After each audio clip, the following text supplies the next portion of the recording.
My story begins on a chilly evening in the small town where I had lived most of my life.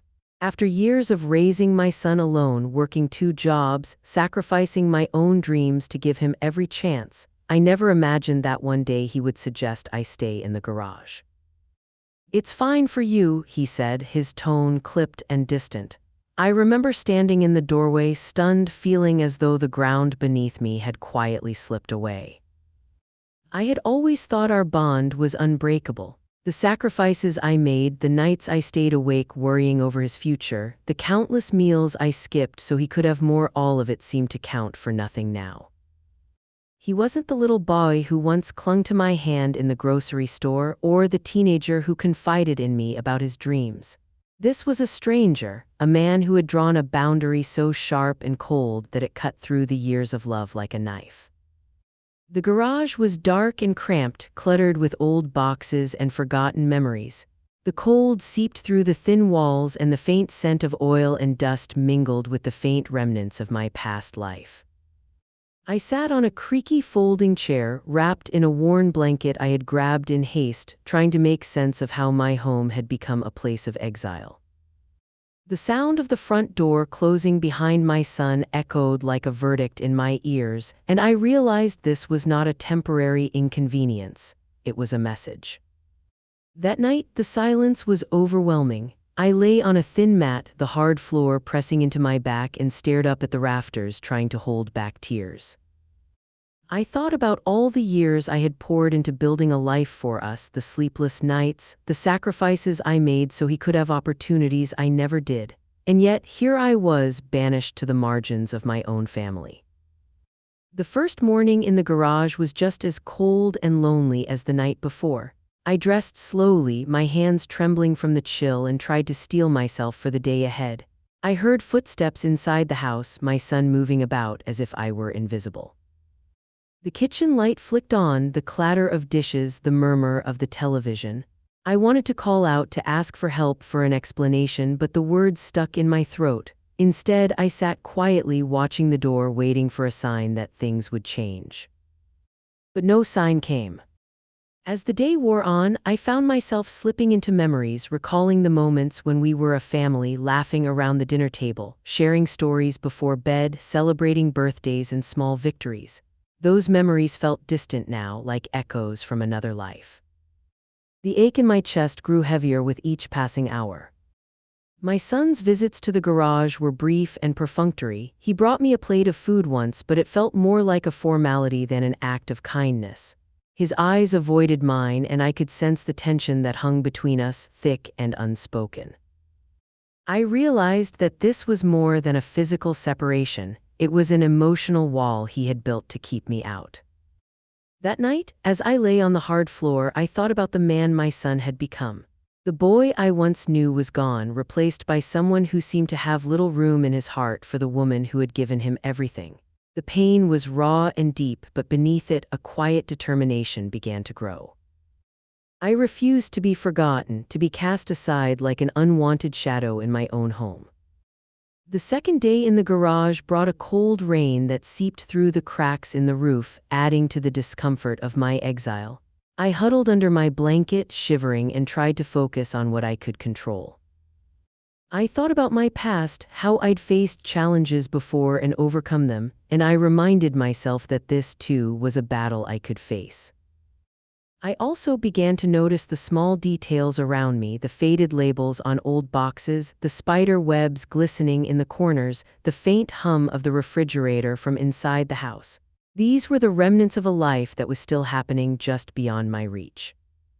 I felt like a ghost hovering on the edge of a world that no longer welcomed me.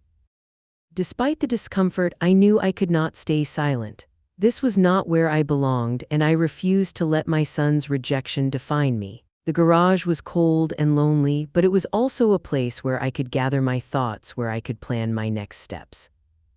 I thought about reaching out to friends, about finding ways to reclaim my dignity and my place in the family. That evening, I heard muffled voices through the thin walls, my son and his partner speaking in hushed tones. I caught fragments of their conversation, words like burden, control, and assets drifting through the air. A cold wave of realization washed over me. This was not just about space in the house. There were deeper motives at play, and I was caught in the middle of a struggle I had never imagined.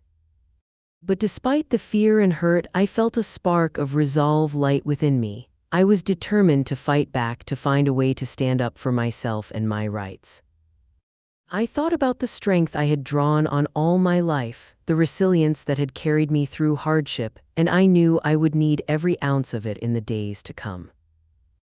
As I lay down that night on the hard floor, I made a silent vow. I would not let this be the end of my story. The garage might be cold and dark, but inside me a fire was beginning to burn. I was not invisible. I was not powerless.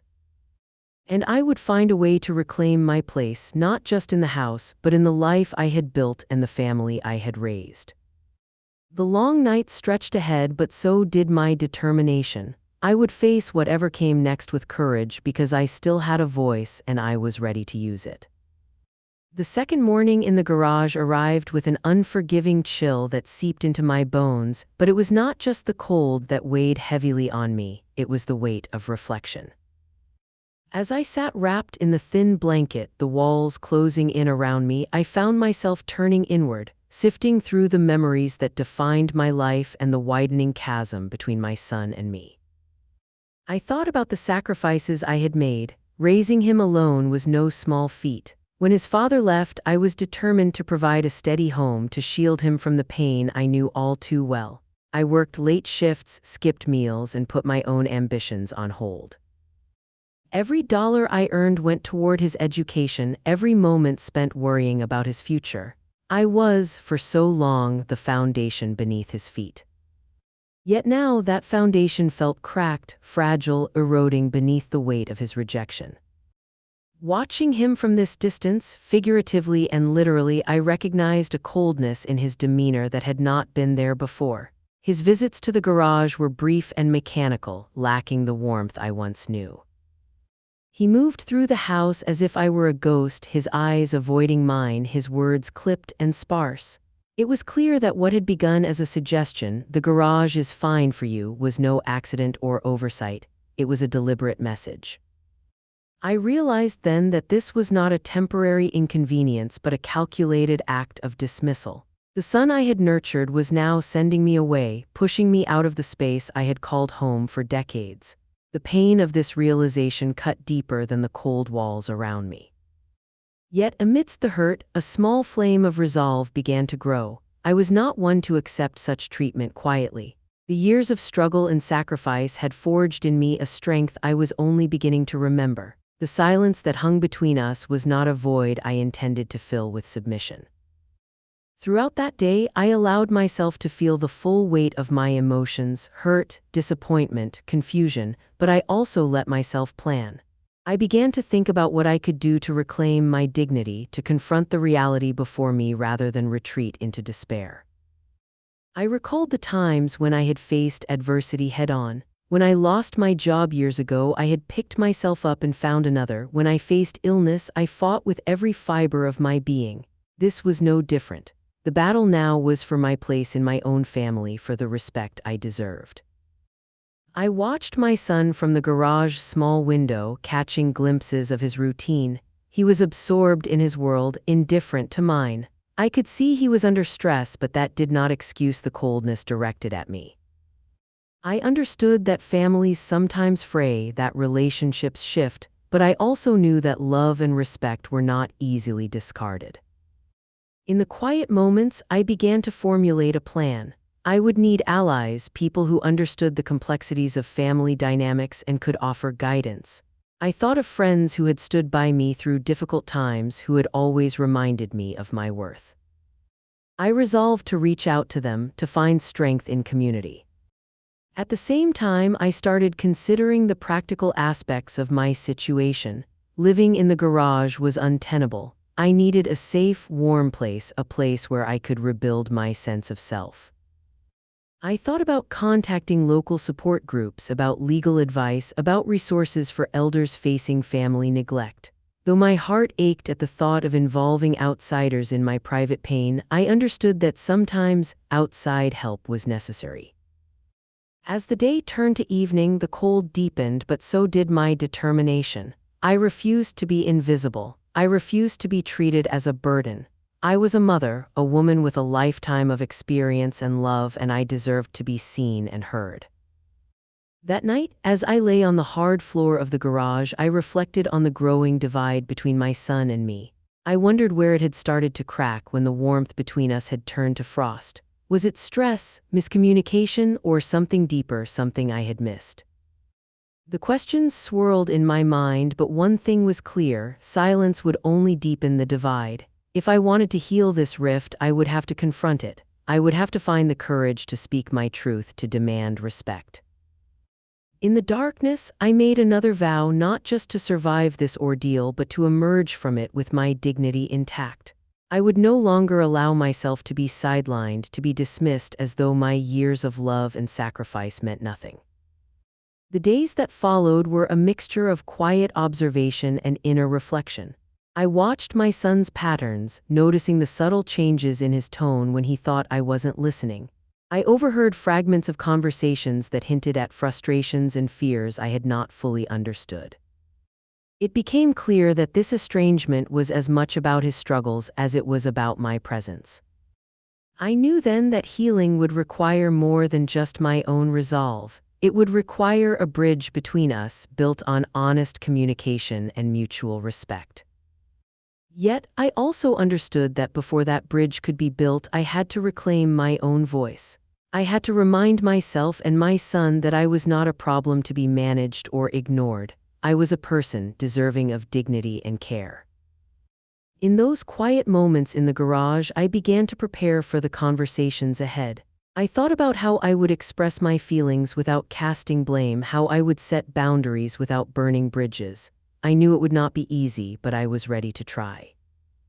The garage, cold and unwelcoming as it was, became a place of quiet strength. It was here, in the solitude, that I began to gather the pieces of my shattered sense of self.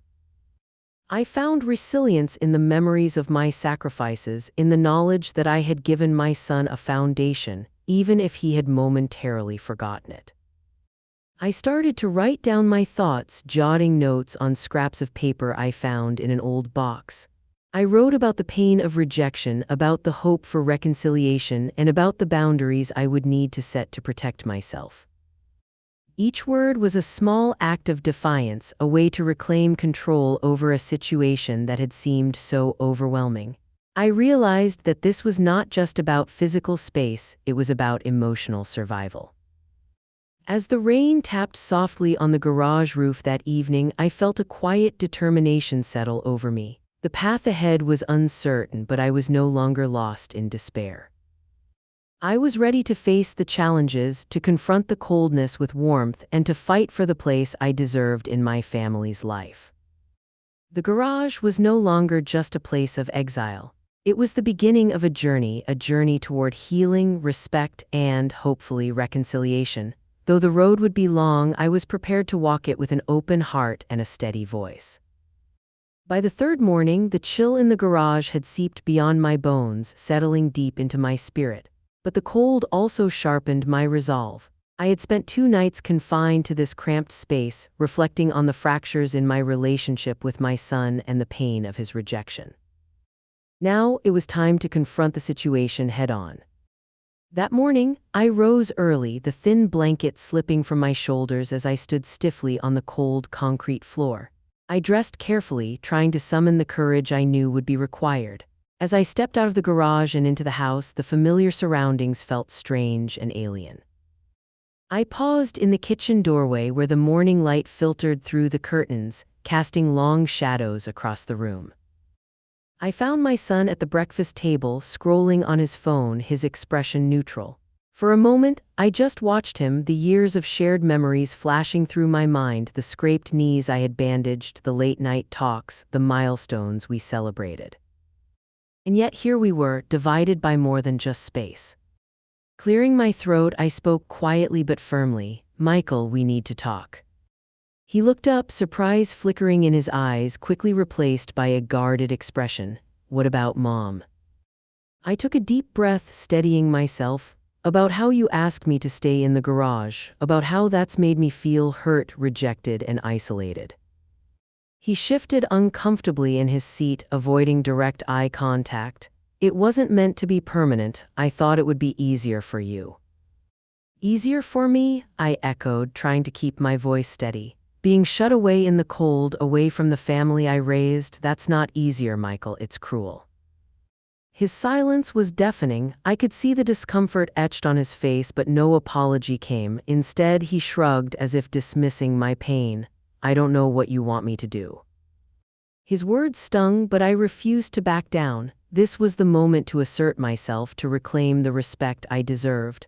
"I want you to understand how wrong this is, how much it's hurt me to be pushed aside like this, and I want you to know that this can't continue."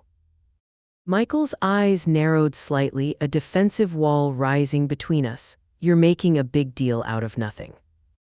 "No," I said firmly, "this is about respect, about family, about boundaries that have been crossed." The conversation felt like pulling teeth. He was unwilling to truly listen, unwilling to acknowledge the pain he had caused. But I knew I couldn't allow this to go unanswered. If I stayed silent, I would be complicit in my own erasure. After a long pause, I reached into my bag and pulled out a piece of paper I had prepared earlier, a simple eviction notice. It was a symbolic gesture, a reversal of roles that I hoped would make him see the seriousness of the situation. Holding it up, I said, "If you want me out of the house, then this is how it's going to be. I'm giving you a formal notice to leave." His eyes widened in disbelief, the shock evident on his face. "Mom, you can't be serious."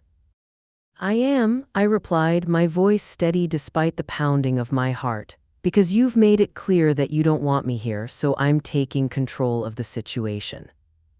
For a moment, the room was thick with tension. Neither of us spoke. Then, slowly, I saw a flicker of realization cross his face. Perhaps he hadn't truly understood the impact of his actions until now. But instead of softening, he bristled. "This is ridiculous. You're making things worse." "No," I said quietly, "I'm making things clear. Respect and boundaries are not optional. They are necessary for any family to survive." That day, I sought out a trusted friend, Mary, someone who had always been a pillar of support throughout my life. Over the phone, I shared the details of my situation, the cold garage, the rejection, and the confrontation with Michael. Mary listened patiently, offering words of comfort and encouragement. "You're stronger than you realize," she told me, "and you deserve to be treated with dignity. Have you thought about seeking legal advice? Sometimes having a professional on your side can make a difference." Her words resonated deeply. I knew that I couldn't face this alone. I needed guidance to navigate the complexities of family dynamics and the rights I had as a mother and homeowner. With Mary's help, I began researching local resources, organizations that assisted elders facing neglect, legal aid clinics, and support groups. The process was daunting, but it also gave me a sense of agency. I was no longer a passive victim. I was preparing to stand my ground. Over the next few days, I continued to assert myself, setting small boundaries with Michael and his partner. I made it clear that the garage was unacceptable and that I expected to be treated with respect in my own home. Each conversation was difficult, fraught with tension, but I refused to back down. I also took time to care for myself, something I had often neglected. I went for walks in the neighborhood, visited the local library, and reconnected with friends who reminded me of my worth outside of the family conflict. The more I stood up for myself, the more I felt a shift within. The hurt was still there, but it was tempered by a growing confidence. I realized that this struggle was not just about space in a house, but about reclaiming my voice and my place in the world. One afternoon, as I sat in the kitchen while Michael was out, I found myself writing a letter. It was a draft, a way to collect my thoughts and express feelings that were too difficult to say aloud. I wrote about my pain, my hopes for reconciliation, and the boundaries I needed to protect my well-being. Writing became a lifeline, a way to process the turmoil and prepare for the difficult conversations ahead. I knew that healing would require honesty and vulnerability from both of us, and I was determined to lead by example. That evening, when Michael returned, I felt a mixture of apprehension and resolve. I knew the road ahead would be challenging, but I was ready to walk it. I stood tall, meeting his gaze with steady eyes. "We need to find a way to move forward," I said, "not just for me, but for us." He nodded slowly, the beginning of understanding flickering in his expression. It was a small step, but a step nonetheless. As I returned to the garage that night, I felt a quiet sense of accomplishment. I had confronted the pain, spoken my truth, and taken the first steps toward reclaiming my dignity. The battle was far from over, but I was no longer powerless. I was ready to fight for the respect and love I deserved and to rebuild the fractured bonds of family one conversation at a time. The day the eviction notice was delivered to my son, the air in the house felt heavy, thick with a tension that was almost suffocating. I had steeled myself for this moment, aware it would be difficult, but nothing could have prepared me for the wave of disbelief and anger that swept through the room when I handed it to him. Michael's eyes widened as he read the crisp paper, the words I had carefully chosen laid bare between us. For a moment, he simply stared, unable to process what he was seeing. The silence stretched, taut and heavy, until he finally looked up, incredulous and hurt mingling in his gaze. "Mom, how could you do this? You're the one who's supposed to be leaving," he said, his voice trembling with a mixture of shock and frustration. I met his gaze steadily. "I'm not the one who pushed me out," I replied quietly but firmly. "This notice is a reflection of the way you've treated me. I needed to make it clear that I will no longer accept being marginalized in my own home." His expression twisted with disbelief. "You're overreacting. This is going to tear us apart." The words hit me like a blow, but I knew that sometimes breaking through denial required difficult truths. "We're already torn apart, Michael. Silence and avoidance haven't fixed anything. This is about accountability and about respect."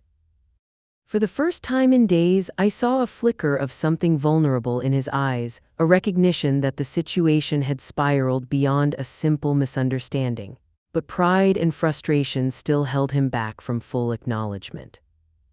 Tensions escalated quickly after that. Conversations became charged, every word weighed down by old wounds and fresh resentments. I could see the strain in Michael's posture, the tightness in his jaw, but neither of us could find an easy way back to the warmth we once shared. The house felt like a battleground, and I was caught in the middle, determined to assert my rights but aching for the family we had lost. The eviction notice was more than a piece of paper. It was a symbol of a fractured relationship demanding repair. In the days that followed, I continued to hold firm. I made it clear that my presence in the house was not negotiable, not as a burden, but as a mother and a person deserving dignity. I refused to be relegated to the margins, and I was prepared to fight for my place. At the same time, I watched Michael closely, searching for clues about what was driving his behavior. I overheard conversations that revealed his fears about responsibility, about control, about the changes life was forcing upon him. It became clear that our conflict was not just about me, but about the complexities of adult life and shifting family dynamics. One afternoon, after a particularly tense exchange, Michael finally broke the silence that had settled between us. "I'm scared, Mom," he confessed, his voice raw. "I don't know how to handle all of this, the house, the bills, everything falling on me." His admission surprised me. Beneath the anger and frustration was a man struggling to keep his world from unraveling. I realized then that our conflict was as much about his fear as it was about my need for respect. I softened, reaching out to place a hand on his arm. "I understand, Michael. These things are hard, but pushing me away isn't the answer. We need to face them together." That moment marked a shift. While the road ahead was still rocky, there was a glimmer of hope, a recognition that we were both hurting and that healing required honesty and teamwork. I reached out to local resources and began the process of seeking legal advice, not to escalate conflict but to protect myself. I wanted to ensure that my rights were clear and that I had support in navigating this difficult terrain. At the same time, I sought counseling for both of us, hoping that a neutral presence could help us communicate more openly and rebuild trust. Gradually, Michael began to invite me back into the house, though on his terms. It wasn't perfect, there were still awkward silences and unspoken tensions, but it was a start. One evening, as we sat at the kitchen table sharing a simple meal, I felt the fragile threads of connection begin to weave anew. We talked about responsibilities, boundaries, and hopes for the future. It was the first real conversation we had in weeks. "I don't want to lose you, Mom," he said quietly. "I just got overwhelmed." "I don't want to lose you either," I replied, my voice steady, "but we both need to respect each other to move forward." That night, as I settled into a guest room, I felt a cautious optimism. The eviction notice had shaken the foundations of our family, but it had also forced long-needed conversations. I was reclaiming my place not by force but by demanding respect and setting clear boundaries. It was a new beginning, fragile but real. Over the following weeks, I worked to rebuild our relationship, focusing on communication and mutual understanding. It wasn't easy and there were setbacks, but the willingness to engage was a sign of healing. I also began to rebuild my own sense of self-worth, remembering that my value was not defined by others' acceptance but by my own dignity. The eviction notice had been a catalyst, a symbol of standing up for myself and refusing to be invisible. It forced us all to confront uncomfortable truths, but it also opened the door to possible reconciliation. As the family began to navigate this new chapter, I felt a sense of empowerment growing within me, a knowledge that respect and boundaries were not only necessary but vital to survival and healing. I was no longer the silent, sidelined mother in the garage. I was a woman reclaiming her voice, her space, and her right to be heard in the family she had built. After the storm of confrontation, the house felt different, lighter, yet still fragile. The eviction notice had served its purpose. It cracked the hardened walls between my son and me, forcing us to confront the pain and misunderstandings that had driven us apart. Slowly, piece by piece, we began to rebuild what had been broken. Michael agreed to let me back into the house, though the terms were cautious and tentative.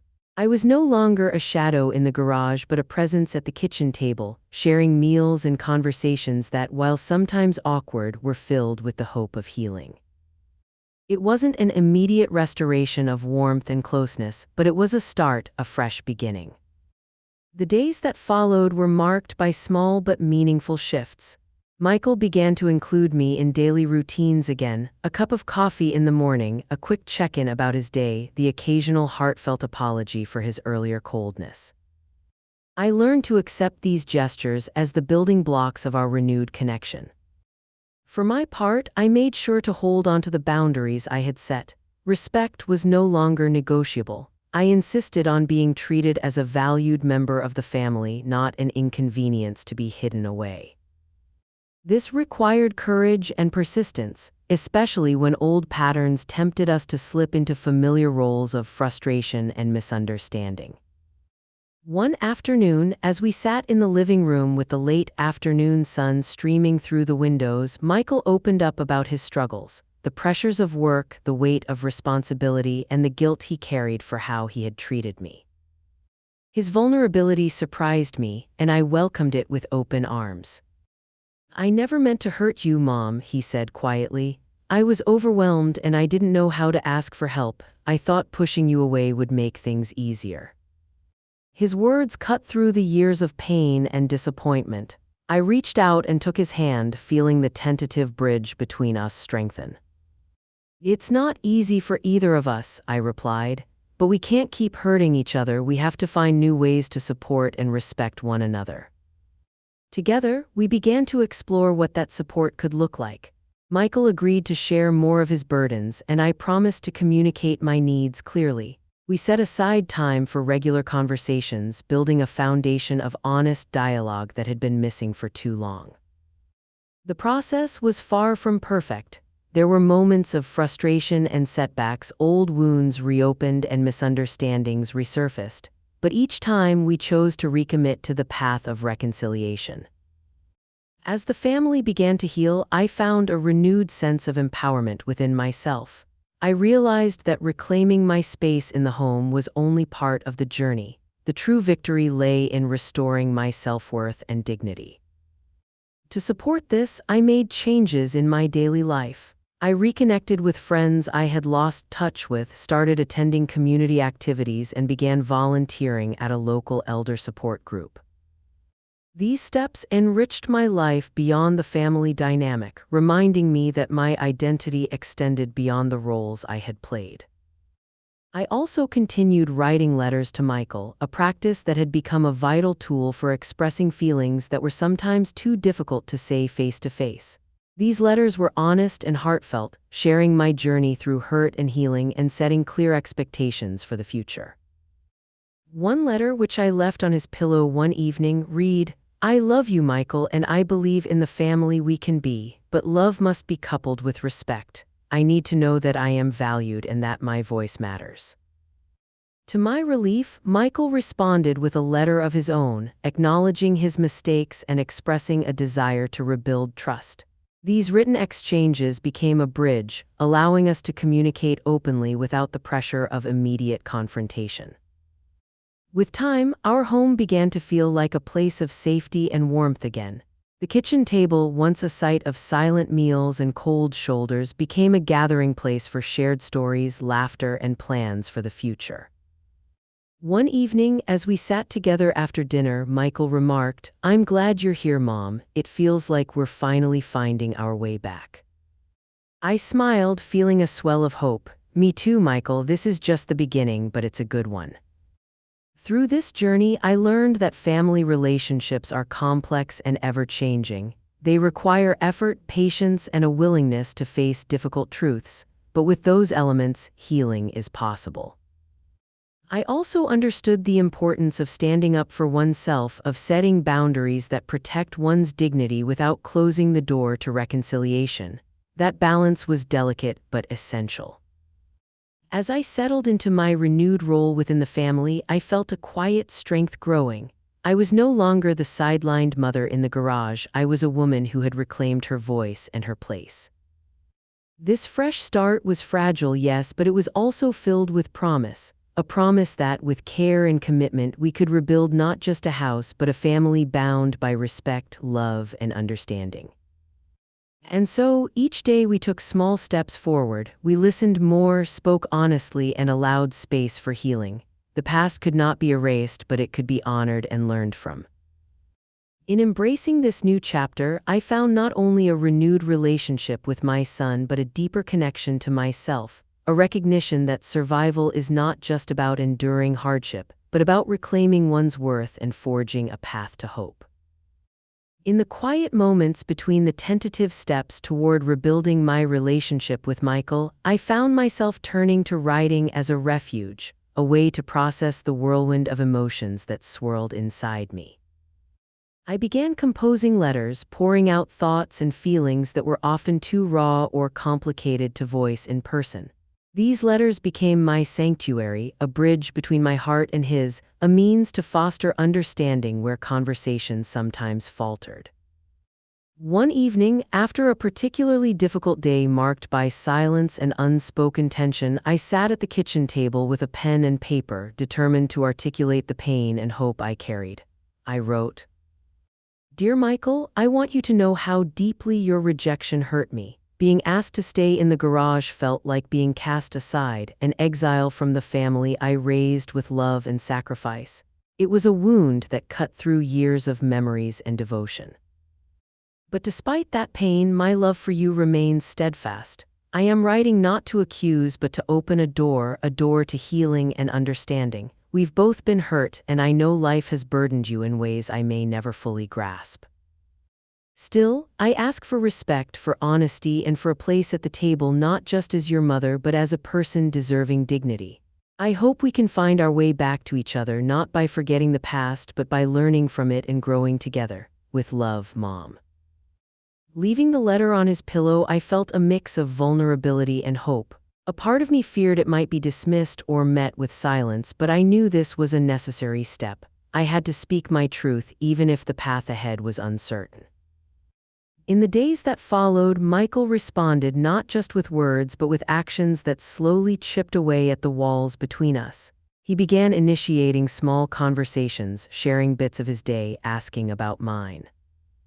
The letters, I realized, had softened his heart, giving him space to process his own feelings away from the immediacy of confrontation.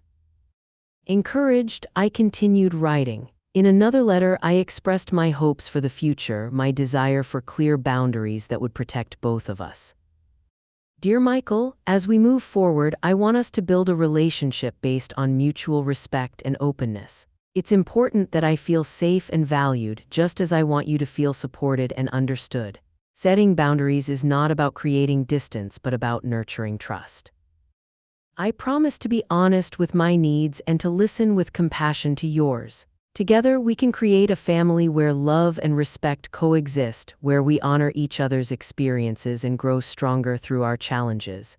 With faith in us, Mom. Writing these letters helped me reclaim my voice. It was as if each word laid a foundation beneath my feet, steadying me in a stormy sea. The act of writing was both cathartic and empowering. It reminded me that despite the hurt and upheaval, I had a say in my story. Meanwhile, the letters became a channel for healing between Michael and me. They allowed us to share our truths without interruption or defensiveness. I saw in his responses a willingness to acknowledge his mistakes and a desire to make amends, even if imperfectly. One afternoon, Michael handed me a letter he had written, a rare gesture that touched me deeply. In it, he admitted his fears and regrets and expressed a hope that we could rebuild trust together. Reading his words, I felt the fragile threads of our connection grow stronger. Beyond the letters, I also began writing to myself, a journal of sorts, chronicling my journey through pain, resilience, and hope.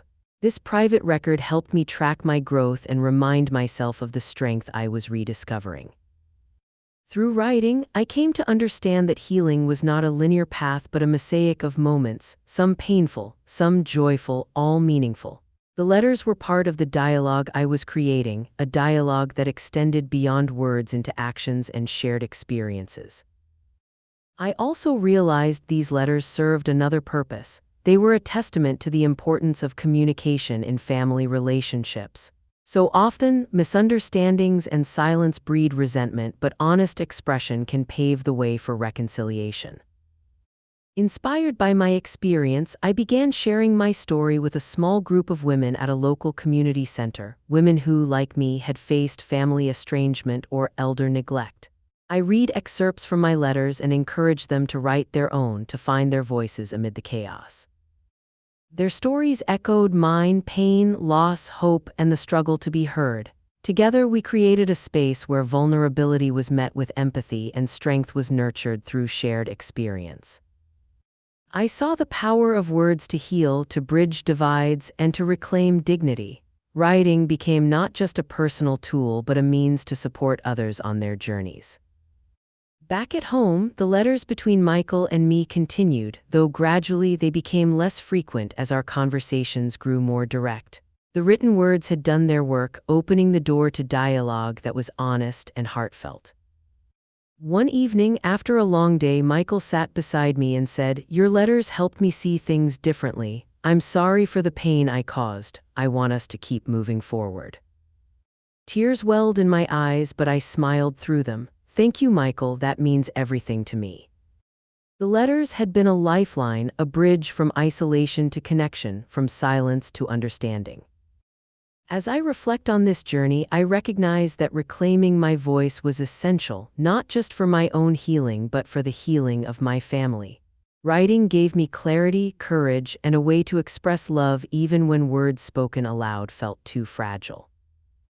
I hold on to the hope that others facing similar struggles might find solace in this truth, that even in the darkest moments, the act of speaking one's truth, whether aloud or on paper, can be a powerful step toward healing. And so, I continue to write, to share, and to listen, knowing that every word has the power to mend wounds, rebuild bonds, and restore dignity. My journey through rejection, resilience, and reconciliation didn't just end with me reclaiming my place at the kitchen table. It sparked a fire within me to reach beyond my own story. I realized that too many people suffer in silence, trapped by shame or fear, unable to speak up about the pain they endure within their own families. I wanted my experience to be a beacon, a quiet but powerful reminder that no one is alone and that speaking up is the first step toward healing. I began sharing my story with others, first in small circles of friends and support groups, then gradually with wider audiences through local community events and elder advocacy organizations. Each time I recounted my ordeal, being banished to the garage, the cold nights, the heartbreak of feeling invisible, I saw the faces of those who had suffered similar neglect or estrangement. Their eyes told me they recognized the pain and the courage it takes to stand up for oneself. I urged them to find their voices, to set boundaries, and to demand respect. I reminded them that dignity is not something that can be surrendered or taken away. It is something we each carry within, waiting to be reclaimed. The power of setting boundaries, I explained, is not about pushing others away but about protecting oneself and fostering healthier relationships. One woman told me she had endured years of emotional neglect from her own family and felt too ashamed to speak out. Another shared her story of being sidelined after a stroke, much like I had feared might happen to me. Their stories fueled my determination to be an advocate, not just for myself but for all elders facing similar battles. I also wrote letters, open letters to families and caregivers, urging them to consider the profound impact of their actions. I challenged them to reflect on the meaning of family, the importance of compassion, and the devastating consequences of neglect and dismissal. I wanted to plant seeds of change, hoping that empathy might grow where indifference once reigned.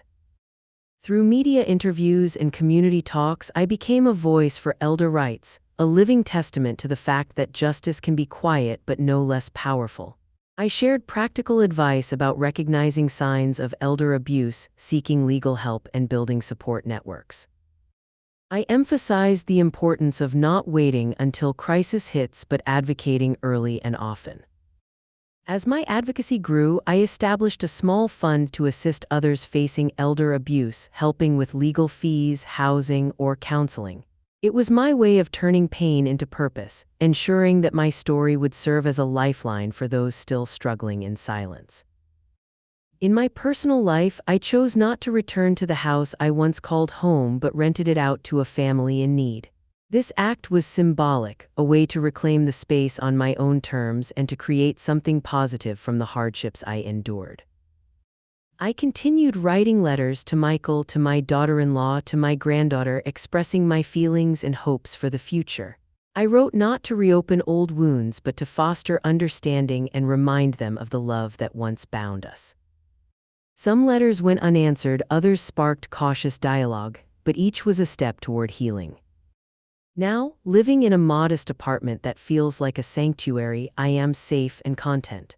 I spend my days volunteering, writing, and speaking out, turning my past into a force for good. I've become a reminder that survival is not just about enduring hardship but about reclaiming one's voice and truth. I tell everyone I meet that no one should accept neglect or dismissal, no matter their age or circumstance. It takes courage to speak up, but that courage is the seed from which justice and dignity grow. I urge others to remember their worth, to stand firm against mistreatment, and to seek help when needed. My story has shown me that family bonds can be broken but also mended with patience, honesty, and respect. It has taught me that setting boundaries is not selfish but necessary, and that healing often begins with a single, brave step toward reclaiming one's voice. I want those who feel forgotten to know they are seen. I want those silenced by fear to find strength in my words, and I want every person to understand that justice is within reach, even when it whispers softly. This journey has been long and painful, but it has also been a testament to the power of resilience. I am living proof that survival is not just about enduring, it is about speaking out, standing tall, and reclaiming the dignity that belongs to us all.